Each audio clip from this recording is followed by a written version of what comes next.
kira-kira al-ibris atau al-iqlil, agak besar sedikit tafsir Jalalain, agak besar sedikit tafsir Ruhul Bayan. Itu tafsir dalam perspektif ilmu tasawuf. Ada besar lagi namanya tafsir Ibnu Katsir, ada tafsir Marawi, banyak tafsir itu. Semua kitab tafsir menerangkan yang dimaksud Allah bersolawat itu Allah memberi rahmat. Semua kitab tafsir menerangkan seperti itu. Yang dimaksud malaikat bersolawat, malaikat mendoakan. Nah, malaikat Jibril itu kalau bersolawat pada Nabi, bacaannya paling pendek. Sallallahu alaihi Muhammad, sallallahu alaihi Muhammad. Nabi Khidir mengikuti. Nabi Khidir ini membaca sholawat kepada Nabi kita, mengikuti malaikat Jibril. Sallallahu alaihi Muhammad, sallallahu pendek, paling pendek. Paling pendek. Jadi sholawat paling cekak itu sudah. Tidak nemu lagi saya sholawat paling cekak dari bangsa ini. Jadi semua malaikat itu bersolawat kepada, artinya mendoakan. Kemudian ada orang yang bingung, lupa Nabi itu kan maksum, terjaga dari dosa, dijamin masuk surga. Kenapa harus didoakan? Kenapa harus didoakan? Pelajaran beradat dengan ini. Allahumma barik lana, barik lana Allahumma rabb hadhihi da'watit tammah was-shalatil qa'imah ati sayyidana. Ini kan mendoakan Nabi juga. Jadi mendoakan Nabi itu perintah. Apakah Nabi itu masih perlu didoakan?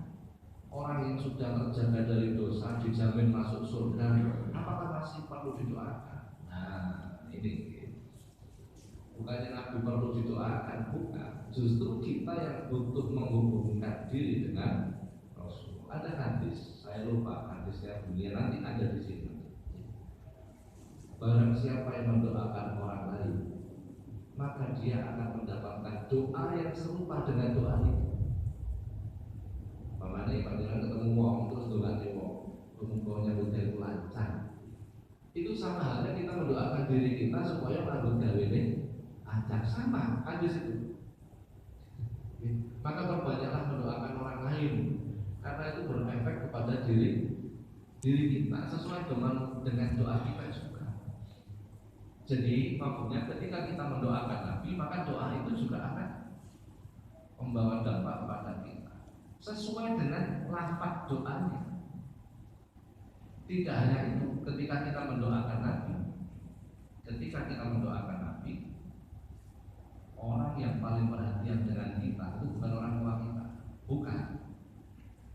bukan kakek nenek kita, bukan pula guru-guru kita, bukan, tetapi Nabi kita. Orang yang paling perhatian dengan kita hanya Nabi kita. Selain itu tidak. Perhatiannya setengah-setengah. Setengah-setengah itu 50% tidak sampai. Dan walaupun orang tua kita sekalipun sudah. Walaupun orang tua kita sekalipun itu tidak akan bisa menyamai perhatian Rasulullah kepada itu. Ini yang harus kita paham. Harus betul-betul kita paham. Allah dan para malaikatnya selalu bersolawat kepada Nabi. Ini kalangan obat pemerintahan. Terusannya ayat. Innallaha wa malaikatahu yusholluna 'alan nabi ya ayyuhalladzina amanu shallu 'alaihi wa sallimu taslima.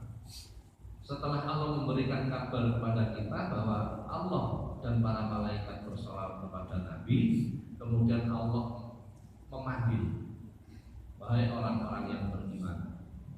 Maka semua manusia yang beriman ketika dipanggil Allah noleh. Apa noleh? Perhatikan. Orang-orang yang tidak beriman otomatis karena merasa tidak beriman, dia merasa tidak dipanggil oleh Allah, gak noleh. Ketika Allah menidak, memanggil, ya ayyuhalladzina amanu, semua orang yang beriman memperhatikan. Siap. Bahasa militernya begitulah, siap. Setelah dipanggil orang-orang beriman itu, Allah perintah. Nah ini namanya kalam amar, kalimat perintah. Ya ayyuhalladzina amanu, hei wong sing iman, nggih Gusti. Mereka menjawab, shallu alaihi wa sallimu taslima, berselawatlah kepada Nabi. Maksudnya seperti apa? Berarti orang yang berselawat kepada Nabi, suka berselawat kepada Nabi, itu menunjukkan di dalam hatinya terdapat nilai iman kepada Allah. Karena mereka melakukan